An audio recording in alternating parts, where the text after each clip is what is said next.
السلام عليكم. معاكم مهندس سيد ابو اليزيد. عاوز اكلمكم عن مفهوم جديد او هو موجود اصلا بس مستحدث بعد وجود حاجه اسمها البيم. ظهر دلوقتي مجال اللي هو البيم او بيلدينج انفورميشن موديلنج. ناس كتير اعتبرته ان خلاص بقى الكاد انتهى والشغل القديم انتهى، بس بالعكس لازم علشان تكون شاطر في المجال ده انك تكون شاطر في مجالك وشاطر تكنيكال. يعني مثلا عايزين نتكلم او موضوعنا عن الكوردينيشن او التنسيق ما بين الاقسام. عامه الناس اللي لسه بادئه جديد بدأ يقول لك ان الكوردينيشن مثلا وليكن كهرباء وميكانيكا، فانا امسك حاجه اسمها الكيبل تري، هقعد اطلع وانزل عشان ما افادي الضغط، او الضغط كذلك يقعد يطلع وينزل عشان يفادي الكيبل تري، وكده اسمي انا عملت كوردينيشن. يقول لك هو اصلا ازاي الكوردينيشن اصلا كان بيتعمل قبل الريفت؟ هل قبل الريفت ما يتعمل ما فيش مشاريع اتعملت؟ لا، في مشاريع اتعملت. طب ازاي؟ هو ده اللي احنا هنتكلم عليه.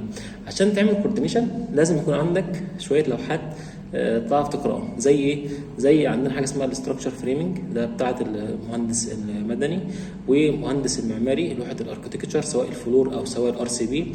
معاك طبعا كل لوحات الكهرباء ولوحات الميكانيكا باقسامها كلها، فاير فايتنج وبلامنج واتش.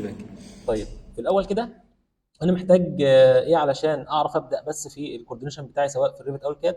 محتاج شويه لوحات كده هنتكلم عليها. ايه هي شويه لوحات؟ اول لوحه وهي لوحه الاستراكشر. ايه هي لوحه الاستراكشر دي؟ هي لوحه زي دي كده بالظبط. دي لوحه الاستراكشر بتاع الدور بتاعك، بحيث ان هي تبين لك السلابه بتاعك، الارتفاع بتاعك، الارتفاع بتاع السلابه سالب 1.7 اس اس ال دي، اللي هي ان هي تحت مستوى الشارع. يعني في مثلا مشاريع بيبقى المستوى بتاعها بيتاخد من مستوى الشارع او مستوى البحر، فمثلا هي من مستوى الشارع، يعني هو تحت مستوى الشارع بمتر 70. والاس اس سلاب ده هي السوليد سلاب ليفل. بيقول لك ان الثيكنس بتاع السلابه دي كام؟ 26 سم. طب انا محتاج اعمل ايه؟ محتاج اول حاجه علشان اعمل الكوردينيشن بتاعي اعرف ارتفاع الدور بتاعي وارتفاع السقف الساقط والسلابه والكلام ده كله. فانا وليكن عندي ده الفلور بتاعي كله، ماشي. طيب انا دلوقتي رحت شفت ان السلابه بتاعتي، اللي هي هنا في الكات دي، الثيكنس بتاعها كام؟ دي واقفه على سالب 71. فانا هاجي هنا كده اقول ان هنا كده سالب 1.7، والثيكنس بتاعها اللي هو وش السلابه بتاعتي ده كده الفلور. فانا كده جبت الفلور وجبت وش السلابه بتاعتي اللي هي على سالب 1.7. طب عايز بقى الدور اللي فوقي. معنى كده ايه؟ معنى كده ان انا عشان اعمل كوردينيشن في الدور بتاعي محتاج اعرف او اللوحات بتاع الاستراكشر بتاع الدور اللي فوقي، فاروح على الدور اللي فوقي. والله ده الدور اللي فوقي. قال لك والله ان فوقك على موجب 2.6 من 10 سوليد سلاب ليفل، يعني ده فوق مستوى الشارع ب 2.6 من 10. معنى كده انا هروح هنا مثلا، هنا رسام، اجي ده كده الإزاءة بتاعتي اللي هي على ارتفاع كام؟ كانت 2.6 والسمك بتاعها 300. فأنا أقوم جاي رايح كده على رسام، ده اللي ارتفاعه 2.6 ده بالموجب، والسيكنس بتاع ده هنا كام؟ 300. يعني أنا الحتة دي كده 300 اللي هي 30 سم، الحتة دي كده. ده كده السلابة بتاعتي. فأنا مثلا لو جيت عملت مربع، في مربع هنا كده، دي كده السلابة بتاعتي من فوق، هاجي مثلا أملاها. ده كده السلابة بتاعتي من فوق، ودي كده السلابه اللي تحت. تمام زي الفل. انا كده عرفت يبقى كده ارتفاع الدور الخلوص كام. ده هنجمع يعني لان ده تحت مستوى الشارع. يعني مثلا عشان اجيب ارتفاع الدور بتاعي ده مثلا كان تحت مستوى الشارع بكام؟ بمتر 70. والسلابه دي اللي هي السقف بتاعه فوق مستوى الشارع بكام؟ ب 62. فانا المفروض هجمع دول، هيدوا لي كام؟ هيدوا لي 62 متر 70. بس خلي بالك احنا قلنا ايه؟ قلنا ان المتر 70 دي وش السلابه، كذلك ال 62 دي وش السلابه من هنا. فانا محتاج اعرف الارتفاع ده، فهعمل ايه؟ هيبقى متر 70 زائد 62 ناقص ال 30 اللي هم ايه؟ الثيكنس بتاع السلابه، ما تنساش دي. فيبقى انا كده عايز اجمع 32 زائد متر 70، هيدي لي كام؟ هيدي لي 4 متر. فيبقى انا عندي كده ارتفاع الدور بتاع ده كله 4 متر، صح كده؟ صح كده. طيب انا كده عرفت منين؟ عرفت من الاستراكشر بتاع الدور بتاعي، ده الدور بتاعي مثلا انا هشتغل فيه، ومن الاستراكشر بتاع الدور اللي فوقي اللي هو ده. تمام. في طريقه ثانيه اعرف بيها يا باشمهندس ارتفاع الدور بتاعي؟ اللي هي ايه، هتلاقي المعماري بيديك كده سيكشن زي ده كده للواجهه بتاعه المبنى بتاعك، تمام. فده مثلا الدور بتاعنا، فاحنا عايزين نروح نقيس من السلابه للسلابه. تعال نقيس مع بعض كده.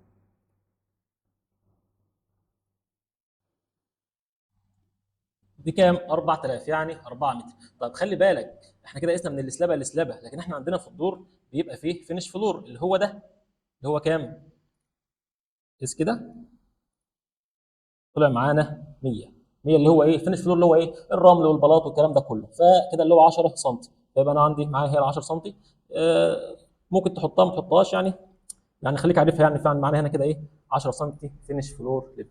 طيب انا والله عايز اعمل كوردينيشن ما بين قسم الميكانيكا والكهرباء، فانا مش هعملها فين؟ هعملها تحت فوق السقف الساقط، يعني ما بين السقف الخرسانه والسقف الساقط. طب هعرف السقف الساقط بتاعي منين يا باشمهندس؟ والله هتعمل اللي بيعمل السقف الساقط اصلا المعماري، فانت هتروح للمعماري قول لي يا عم ارتفاع السقف الساقط بتاعك. طبعا انت مش هتروح تكلمه في التليفون، هتاخد لوحه.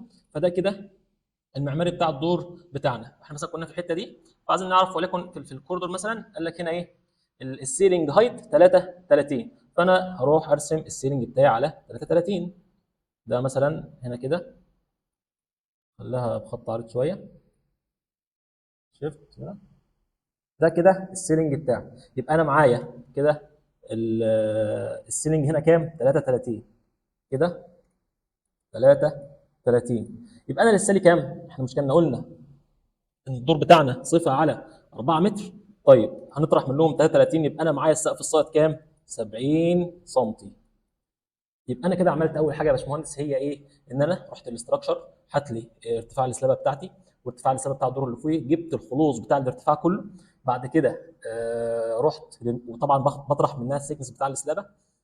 بعد كده رحت للمعماري، يا عم المعماري هات لي الارتفاع بتاع السقف الصاج بتاعك. قال لك والله انا السقف الصاج بتاعي على 33، فانت حطيته لقيت ان معاك مسافه 70 سم تقدر تمشي بيهم بالاعمال الميكانيكيه. طب احنا هنمشي ازاي يا باشمهندس بالاعمال الميكانيكيه؟ هل احنا بنمشي كده وخلاص نحط كل حاجه فوق حاجه؟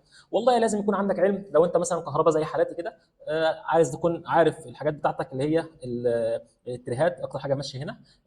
تكون عندك شويه علم كده بالانظمه الثانيه بتاعت ميكانيكا. وده هتعرفها منين؟ والله انت بالاختيارات هتعرفها، ومعانا بلانه ثانيه اسمها الكومبوزيت. انت شايف قدامك كده، دي بلانه بيحطوا فيها مهندس الكهرباء ومهندس ميكانيكا كل حاجه خاصه بيهم في السقف. زي ما انت شايف الحاجات دي كلها في السقف، ما نقدرش نسيبها للصدفه كده او تبقى تتحل في الموقع وخلاص، لا هيبقى في مشاكل كتير. فانت لازم بتوضح ارتفاعات كل حاجه والسايز بتاعها وكل الكلام ده، وبالتعليق عشان يعرف يعمل كل الكلام ده في الموقع. لو انت في مشروع ميجا او مشروع كبير زي ما انت شايف قدامك اللوحه الكبيره كده، بيبقى عندك اللوحه دي مثلا، دي بتطلع في الاخر، بتطلع مثلا ايه؟ تديله العرض والارتفاع بتاع او مثلا يقول لك كده بوتوم اوف بايب او البوتوم اوف داكت او الكلام ده كله. هو عاوز ارتفاع، يجي مثلا الاستشاري يقول لك والله اللوحه دي انا شاكك في الحته دي، اعمل لي هنا سيكشن. فهتعمل السكشن ازاي؟ زي ما عملنا، هتشوف الارتفاع بتاع الدور وتمشي بالحاجه بتاعتك. ففي الاول كده لازم نكون عارفين حاجه ميكانيكا. مثلا زي ما انت شايف هنا كده، عندها احنا عندنا هنا تريهات وعندنا بايبات وعندنا حاجات كتيره جدا. شوف بس التسجيل شغال تمام. عندنا بايبات زي ما انت شايف كده، عندنا تريهات، عندنا ترنقات، عندنا ضغطات. فاحنا عايزين نعرف الكلام ده كله. انت طبعا بالاختيارات وبتسال مهندس ميكانيكا على الحاجات اللي انت مش عارفها. فاحنا عندنا في السقف بيبقى عندنا تشيلد مثلا بتاع الفانات، مع عندنا الدرين اللي هو الصرف، عندنا الوتر سبلاي الميه اللي هتغذي المكان، عندنا الضغطات بجميع انواعها سواء كانت ميك اب او سموك او سبلاي، كل ده انواع ضغطات. عندك مثلا قلنا الشيلد، قلنا الكيبل تري، الكيبل ترانك، لو في بصوي ماشي في المكان، كل الكلام ده. فانت والله بتيجي على مع مهندس ميكانيكا كده وتقول له مثلا يبقى عندي اكبر مشكله البعبع بتاع الدنيا دي كلها بيبقى الكوريدور بيبقى مليان حاجات بطريقه فظيعه. فانت والله مهندس ميكانيكا بقول لك يا باشمهندس يا بتاع الكهرباء، انا محتاج تسيب لي مكان في النص على الاقل، يعني لو تقدر. ليه يا باشمهندس؟ قال لك والله انا عندي هنا جريلات، الجريلا اللي هي بتبقى مثلا وليكن 60 في 60 قد البلاطه. لو شفت هنا السقف بتاعنا 60 في 60، فيقول لك انا احط مثلا جريلا هنا 60 في 60 وبيبقى نزل لها ضغط. فخلاص، ويبقى في هنا برضه سبرينكلر وفي فحاول تسيب لي مسافه في النص على قد ما تقدر في الحته دي مثلا. طيب يا عم سيبنا لك حته في النص. طب انا هقول له بقول لك ايه، ابعد البيبات بتاعتك عندي. ليه يا باشمهندس؟ لا، البيبات بتاعتك دي كلها فيها ميه وفيها، لو جت على الكهرباء هتعمل مشاكل.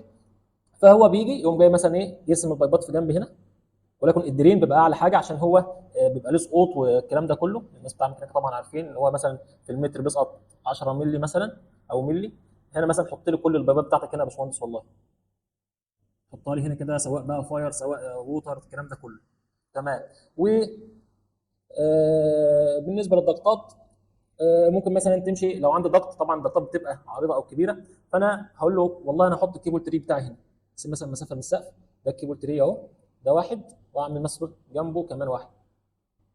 هو جه مثلا قام ايه حاطط لي تحت كده وليكن ضغط قد كده، فكده قفل الاكسس على الترنقات دي، الترنقات او التريهات دي، مش انا محتاج اسحب عليها كابلات او اسلاك او كابلات داتا او غيره او كابلات باور. فانا كده مش عارف اطلع اسحب هنا، كل المسافه دي اتقفلت. فانا يا اما تطلع انت مثلا بالضغط بتاعك فوق، او انا همشي بالتريهات تحت. الحاجات دي برضو ايه بنحددها في الكوردينيشن سيكشن. طيب عرفنا اهم حاجه ازاي بنحدد الارتفاع وازاي بنحدد السقف الساقط. تعالى معايا نشتغل على البلانه. والله جه مثلا وليكن الاستشاري ده كده البلان اللي احنا هنشتغل عليها بعد ما جبنا رسومات الكهرباء ورسومات الميكانيكا وحطيناهم على بعض. جه بقى هيجي مثلا مهندس ميكانيكا يقعد مع مهندس كهرباء يقول له تعالى ايه نعمل سيكشن في الحته دي او في الكورنر ده، وليكن تعالى نبدا من هنا مثلا حته سهله كده، تعالى هنا كده، يقول له ايه تعالى نعمل سيكشن وليكن هنا كده. تمام. طب ما عايزين نعمل سيكشن في الحته دي، فيجي انت عندك ايه في الحته دي؟ قال له والله ده انا عندي هنا ترنقات. عرفت منين؟ ما انا مهندس الكهرباء اللي راسم. انا حاطط هنا مثلا ترنقين، حاططهم بمقاساتهم، واحد 100 واحد 150، 100 في 100 و100 و150 في 100. وعندي هنا ماسوره فاير 40 ده القطر بتاعها، عندي هنا الضغط بتاعي، وعندي هنا برضو مواسير شيلد وغيره. فعايزين نعمل سيكشن. تعالى احنا قلنا ان مثلا عندنا، تعالى مثلا نعمل سيكشن، احنا عايزين نوصل في الاخر حاجه زي كده، حاجه مثلا زي كده، نعمل سيكشن زي كده نحط عليه السايز بتاع الحاجه والارتفاع بتاعها. ماشي. فانا تعالى مثلا احنا قلنا ان السيكنس بتاعنا كام؟ كان عايزين نعمل ايه السلابه بتاعتنا، فهنيجي هنعمل ايه نرسم السلابه بتاعتنا كده. دي السلابه بتاعتنا اللي هي كانت 30 مثلا. ده الارضيه، مش محتاج ارسم ارضيه قوي يعني، برسمها زي ما ترسمها او ترسمها يا عم بسمكها عادي. وعايزين، او تعالى نرسم، احنا قلنا هي دي كانت 30 ودي 30، فتعالى ارسم ده فين الدايمنشن، وليكن 1500 1500 في 30، دوس انتر. ده كده وليكن السلابه بتاعتي. فانا عايز بقى يقول لنا الارتفاع الدور بتاعي كام؟ 40. ف 40، فانا هاجي هنا والسلابه بتاعتي فوق كام؟ 30. فانا برضه مثلا اعمل 1500 في 30 اللي هي دي، خدها دي كوبي وطلعها فوق. انا عايز اطلعها فوق قد ايه؟ عايز اطلعها فوق 4 متر. فتعالى قول لها موفها لي من هنا كده كام؟ قول له فروم، ثواني الجهاز علق. فانا المفروض هطلعها، هرسم السكشن اللي أنا رسمته فين؟ في الرسام. كام؟ طلع لي من هنا كام؟ 4 متر. ثواني، موف فروم هنا 4 متر. طلع كده ال 4 متر بتوعي. تعالى نقيس. ده كده كام؟ ال 4 متر. هو عشان بس مش قاس مظبوط، فهي دي كده بالظبط 4 متر. طيب انا عايز اعرف عرض الكوردر بتاع اللي انا هعمل عنده السكشن كام؟ احنا كنا حاطين السكشن فين؟ حاطين السكشن هنا كده. ماشي. فانا عايز اعرف الكوردر، عرض الكوردر بتاعي. فهنروح نقيس الكوردر ده 1500 عشان انا مش قايس بالظبط. فعايزين نعمل الكوردر بتاعنا 1500. طبعا نظبط دي الاول السلابه، وعاوز انقلها هناك برضو 1500. فانت قول له موف من هنا، عايز انقلها من هنا كده، وتروح على، او ارسمها من هنا كده. عاوز اموفها من هنا 1500. فانت ممكن ترسم خط او تموف زي ما انا موفت قبل كده، قول والله ايه موفها لي 1500. ماشي. ده كده 1500، خدها كوبي وليكن من هنا، وايه حطها هنا. دي كده ايه الكوريدور بتاعي. تيجي تقيس كده هتلاقيه 1500. 1500. طبعا انت تحط السيكنس ده والسيكنس بتاع الجدار بتاعك، لو مثلا الغالب بيكون 10، فانت ظبطه خليه مثلا 10 وايه كده يعني. عاوز بقى تبدا تهتش وتظبط الدنيا معاك وتظبط السكشن عشان احنا رسمناه كبير، ظبط يا باشا ولا يهمك. كل الحاجات دي سهله ان شاء الله. ماشي. ونفس الكلام ده هناخده هنا وامسح ده.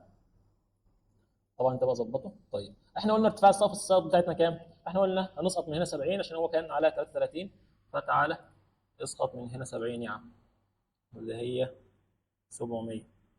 المفروض هو يبقى على كده. ده كده السقف الصاعد بتاعنا. فتعالى اعمل السقف الصاعد بتاعنا. دي كده يبقى دي كده ايه المنطقه اللي انا هرسم فيها. فانا عندي ايه؟ والله عندي هنا قلنا تعالى نجيب ده هنا شويه، نعمله بلوك كده وحطه هنا شويه، حطه هنا عشان ما يبقاش بعيد. ده السكشن بتاعنا تحت اهو. طيب انا ايه اللي ماشي عندي؟ والله كيبل تري 100 في 100، وعندي كيبل ترانك 150 في 100. فتعالى ارسم كيبل تري والكيبل ترانك ده مثلا. احنا طبعا بنشوف سكشن فبنشوف كده مثلا من قدام فبيبان قدامنا مستطيل. فانا هرسم الكيبل تري بتاعي. قلنا كام؟ 100 في 100. ده الكيبل تري بتاعي. طيب ومعايا كيبل تري تاني كام؟ 150 في 150.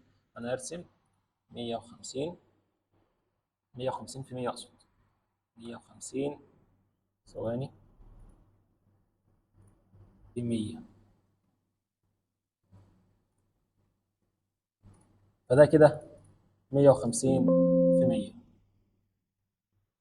حطيته هنا. ماشي.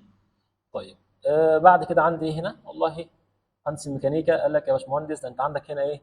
ماسوره فاير 40 اللي هي القطر بتاعها 40. فاحنا بنشوف الماسوره ايه؟ هنشوفها دايره. ماشي. طبعا احنا من هنا شايفين من هنا فهنشوفها دايره. فيبقى نعمل دايره. دايره بالقطر بتاعها كام؟ سنتر ودايمتر 40. ده كده ماسوره الفاير بتاعنا. ممكن نخليها حمراء زي ما هي مرسومه. وعندنا هنا تاني ايه؟ عندنا هنا ضغط. كام الضغط ده؟ والله المفروض مهندس الميكانيكا يكون قاعد معايا يعرفني مثلا الضغط ده قد ايه او يبقى مكتوب عليه. فهو هنا مثلا اهو تي اي دي. تي اي دي ده اختصار لايه؟ هيكون مهندس الميكانيكا برضه هحط لك الاختصارات بتاعته. تعال نشوف تي اي دي. هو طبعا مش موجوده، بس لو موجوده او هو موجود هتساله عليها.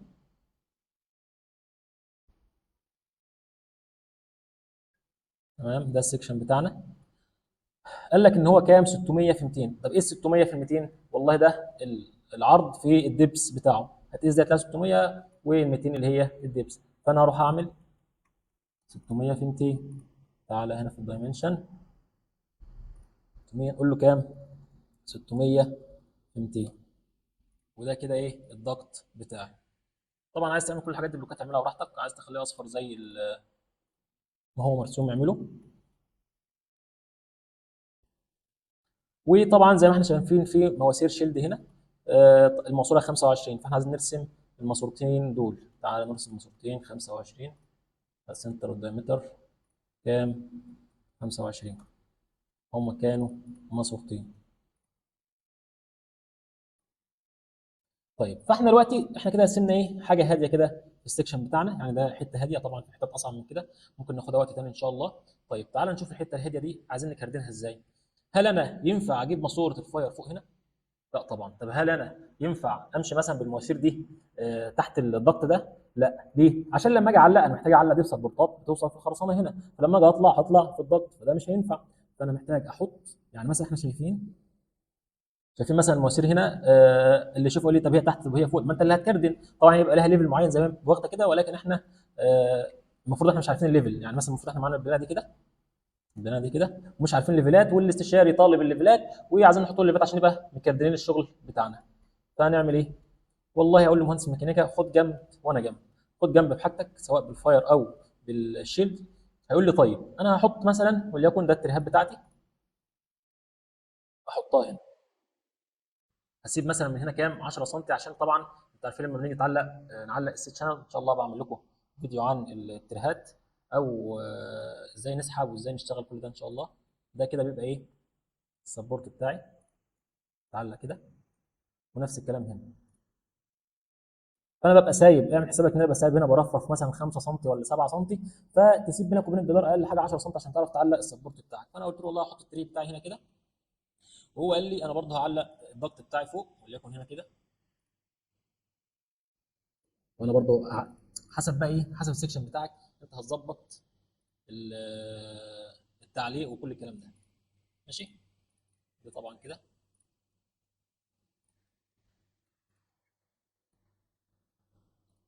تمام، نفس الكلام هعمله هنا، هحط له السبورت بتاعه. وانت عشان الكوردينيشن ده لازم تكون عارف هتعلق ازاي. ماشي، فقال لي انا محتاج الفار ده يكون واطي عشان لسه هينزل تحت، تحط السبرينكلر زي ما انت شايف كده. يعني مثلا شايفين دي، شايفين الفاير ده كنا هنا. ماشي، فقال لك والله ده عندي سبرينكلر بينزل في النص، وعندي سبرينكلر اب رايت واحد داون عشان السقف مثلا كبير او حاجه، او هو طلبات الاستشاري او طلبات العميل. فانا همشي الفاير وليكن في النص. فهو قال لي والله انا همشي الفاير نص زي ما هو ماشي كده اهو، ومشي على الارتفاع وليكن ده، وهيتعلق. ولو جينا نشوف هنا هنلاقي مواسير الشيل ماشيه مع الضغط، فهتبقى تحت ولا فوق؟ هتبقى فوق. ليه؟ عشان اعرف اعلقها، ما لو تحت مش هعرف اعلقها او هتعب في تعليقها. فانا والله اقوم جاي بنزل الضغط تحت شويه، واخد مواسير الشيلد بتاعتي احطها فوق، زي مش هخليها زرقاء زي الرسمه كده عشان يبقى واضحين بتاعنا. تمام. طيب انا عاوز بقى نفس الابعاد ونفس الحاجات اللي هنا دي تبقى برضه هناك. فعايز مثلا ده ماشي في الطول على بعد كذا، وده ماشي على بعد كذا، وده ماشي على بعد كذا. فهاجي اقيس، فتعالى يا عم قيس. يقول لك انا ماشي في الطول على بعد كام؟ والله انا ماشي من هنا لهنا 70، سايب 7 سم، اللي هو قد الرفرفه بالظبط. عايزين نموف ده من هنا 70، فانا اقول له موفوا لي من هنا كام؟ روم. لا، عايزين نموف ده من هنا كده، عايز اموفه من هنا كده كام؟ 70. فانت هتقول له فروم هنا كده كام؟ 70. فهو عامل لك ال 70 بتوعه. تعالى قيس كده كام كده؟ 70. طب والتري الثاني جنبه بقد ايه؟ تعالى قيس، عشان لازم السكشن يكون ماتش مع الحاجه اللي انت راسمها، ما يكونش اي حاجه وخلاص. التري الثاني على بعد 70 منه تقريبا، فنحط برضه نفس الكلام على بعد كام؟ 70. فنقول والله موف لي ده، موفوا لي من هنا كام؟ 70. طبعا هنحطهم قصاد بعض عشان نفس التعليق. وكبر ده شويه، يعني ده التعليق، وكبر السبورت ده شويه. ماشي ماشي. طيب هنيجي بقى على ماسوره الفاير، احطها وليكن على الارتفاع ده، او هرفعها وهنزلها حسب الاتفاق. طبعا انت بتاخد السكشن وتفضل ماشي بيه كل الكوردر او كل الحتت دي. طبعا احنا راسمين في حته هاديه علشان ايه؟ نعرف نتخيل بس. ونفس الكلام مع الضغط، ونفس الكلام مع الشيلد. الشيلد انا لو كنت حطيته هنا كنت هعلقها ازاي؟ هو بيتعلق بسبورت تيش، والسبورت بتاعه على شكل دايره كده، او نص دايره. نص دايره كده الاثنين في بعض، والتيش كده وليكن يعني. طبعا الميكانيكا بيعملوها احسن يعني. وبتعلق. احنا السكشن بتاعنا عايزين بقى نعمل ايه؟ عايزين نشوف الارتفاعات بتاعتنا. هنيجي والله نشوف الارتفاعات بتاعتنا. الاستشاري اصلا عايز تعمل السكشن ده عشان تبين له الارتفاع. فانت هتيجي تقول له هنا مثلا الليفل بتاعك كام؟ ده الليفل اللي هو 7 او 1 سالب 1 و6، وهنا الليفل بتاعي اللي هو 6 و7، او اسم الدور، اسم الدور هنا واسم الدور هنا، وده الفينش فلور. طبعا نعمل ال 10 سم بتوع الفينش فلور هنا كده مثلا 10 سم. قول له موف، موف ده فروم من هنا 10 اللي هي 100. دول كده الفينش فلور بتاعي اللي انا هقيس منه، اللي انا هعلق منه، او الارتفاع بتاعي فيه. فانا عايز اقيس المسافه دي. قيس المسافه دي، البوتوم مثلا بتاع التري، البوتوم بتاع التري على قد كام؟ المسافه دي كام؟ 3 متر 685. قول 3 متر 686. فقوم جاي عامل تاجه، قوم جاي مثلا جايب اي تاجه كده، ومشاور على التري.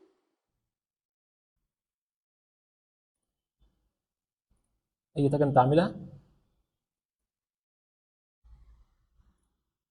ومشاور على التري، وقول له ان والله ده، او كيبل ترانك، قول له مثلا ده 100 في 100 سي تي كيبل ترانك. ارتفاعه كام؟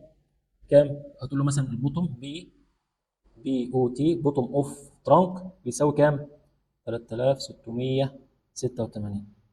او ممكن تخليها 85 وتقربها يعني، وتقوم جاي مشاور عليه. ده مشاور كده عليه. نفس الكلام مع الترانك اللي بعده 150%، والبوتوم بتاعه نفس الكلام. الماسوره بتاعت الفاير هتيجي تقيس الماسوره سواء بقى من السنتر او من البوتوم. فده مثلا من البوتوم، ده الفينش فلور بتاعي. هتقول له والله ان الماسوره دي على كام، طبعا هتظبط الستايل بتاعك وكل حاجه. تقول فاير فايتنج مثلا، تعالى هنا مثلا، تعالى هنا. هتقول له مثلا دي كانت ماسوره 40، تقول له بقى دي اف اف بيتا. طبعا انت ومهندس ميكانيكا تبقوا قاعدين مع بعض. آه، آه، الفاي بتاعتها كام؟ 40. والبوتوم تقول له بقى البوتوم اوف بايب، بوتوم اوف بايب كام؟ 3633. ونفس الكلام مع، بتشاور عليه. ونفس الكلام مع ايه؟ مع الضغط ده ومع المواسير بتاع الشيلد دي، وتعلق. وهتوصل ان شاء الله بعد ما تحط الهاتش بتاعك والكلام ده، طبعا ده عشان طالع من ريفت بشكل كويس. هتحط الليفلز بتاعتك، يقول لك ده الليفل بتاع الدور بتاعي، وده الليفل الدور اللي تحتي، وده ارتفاع السقف ومش عارف ايه والكلام ده كله. انت كده خدت نبذه عن ازاي بنعمل السكشن. طبعا ده كان سكشن خفيف، خفيف جدا طبعا. طبعا هتشوف فيه ما شاء الله حاجات كثيره جدا. ان شاء الله هنكمل، هنعمل كده السكشن مع بعض سواء على الكاد، وبعد كده نخش على الريفت عشان الناس تتخيل اكتر. وكده وصلنا لاخر اول فيديو. ما تنسوش تدعوا لاخواتنا المسلمين في كل مكان، غزه وفي السودان. ربنا ينصر المسلمين يا رب. والسلام عليكم ورحمه الله وبركاته.